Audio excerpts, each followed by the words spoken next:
ক্ষমতায় ছিল তারা কিন্তু কখনই বলে নাই যে আমরা দেশে গিয়ে দেশে যখন আমরা ক্ষমতা পাবো তখন সরিয়ে আইন চালু করবো, বরং তার উল্টাটা বলে। এটাই বাস্তবতা। এই জন্য দুই দিক থেকে এই দেশে ভালোবেসে আমরা যারা ভালোবাসি, দেশের মানুষকে যারা ভালোবাসি, তাদেরকেই আপনাদের নির্বাচনে জয়যুক্ত করা উচিত। এই দেশে যখন বাংলাদেশ জামাত ইসলামী ক্ষমতা আসবে, এই দুর্নীতি, চাঁদাবাজ এবং সন্ত্রাসবাদ বলতে কিছু থাকবে না।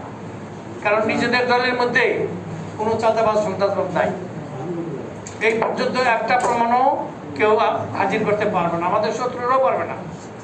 এটাই প্রমাণ করে যে বাংলাদেশ জামাত ইসলামীর পক্ষেই এই দেশ থেকে চাঁদাবাজ সন্ত্রাসবাদ দূর করা সম্ভব, কারণ তার নিজের দলে নাই।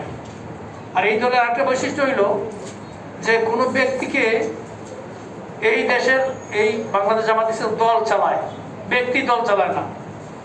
ব্যক্তি যদি কোনো অন্যায় করে সাথে সাথে তাকে দল থেকে বহিষ্কার করবে, দলের আদর্শেই তাকে বহিষ্কার করে দিবে।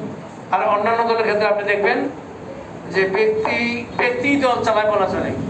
কিছু এমনও দেখা যায় যে একটা দুর্নাম ছাড়লো একজন নেতা সম্পর্কে, তাকে বহিষ্কার করলো, কিন্তু কিছুদিন পর আবার তাকে দলে নিয়ে নেয়।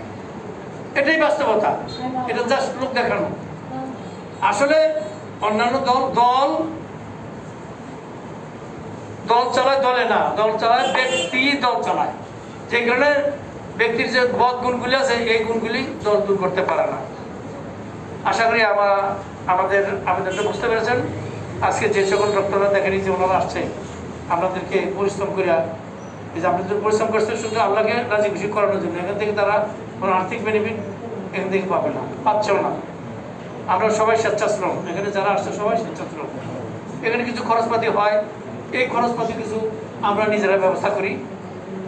যাই হোক, এটা আমাদের আয়োজনটা ছোট, কিন্তু আমরা মনে করি যে আমাদের মনটা আলহামদুলিল্লাহ আপনাদের দেওয়ার জন্য প্রস্তুত আছে। এই জন্যই আপনারা যারা সেবা নিচ্ছেন, সেবার কোনো ত্রুটি থাকলে অনুগ্রহ করে আমাদেরকে ক্ষমা করে দিবেন। আর যদি আপনাদের পক্ষ থেকে কোনো পরামর্শ থাকে সেটি দিয়ে যাবেন, এবং আপনাদের আশেপাশে যারা আছে তাদেরকেও বলবেন যে বাংলাদেশ জামাত ইসলামী এই মানের সেবা দিয়েছে। আমি আপনাদেরকে কথা দিচ্ছি, যদি আপনাদের ভোটে নির্বাচিত হই তাহলে এই যে সেবা কার্যক্রম এটা অনেক বড় আকারে চালু থাকবো, এবং এইখানে যে গরিব দুঃখী যারা অনেক নিঃশেষিত অবস্থায় আছে, যারা ঋণগ্রস্ত, যারা দেখা যাবে এক বৃদ্ধ, তার ছেলে মেয়ে তার আশেপাশে নাই, অনেক মা বোন আছে, সন্তান আছে, 3-4 জন আছে, হয়তো স্বামী ফেলে চলে গেছে, বাপের বাড়িতেও জায়গা হয়।